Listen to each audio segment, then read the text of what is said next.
And why did you join the? Join the Army? Yeah.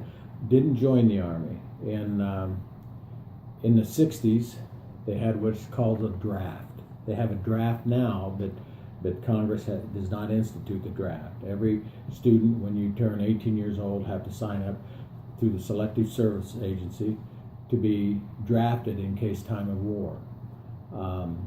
In 1969, they had what was called a lottery. And what they did is December of 69, they went through and, like you see the bingo dials, well, they had a dial of every birth date on there, January 1 through December 31. And as it rolled, it came out, that was the first one they picked. So if February 6th came out, anybody born February 6th, that was between the ages 18 and 34, you were going to be the first one drafted in 1970. I came out, I think it was somewhere around, my number was like 169th. September 2nd was 169th or something like that.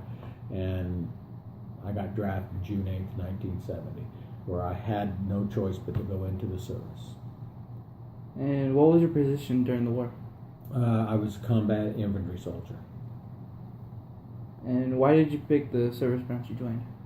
Did it pick the one? The service branch you joined. Service of what now? The position you're in, why did you join it? I didn't. I was drafted into the Army. In those days, you had a choice.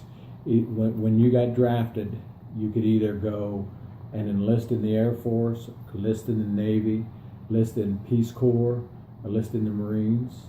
So then you avoided the draft.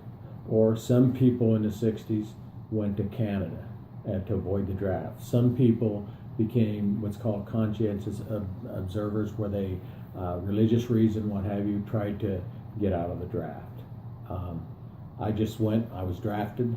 I figured that's what my government wanted, so I went into the Army.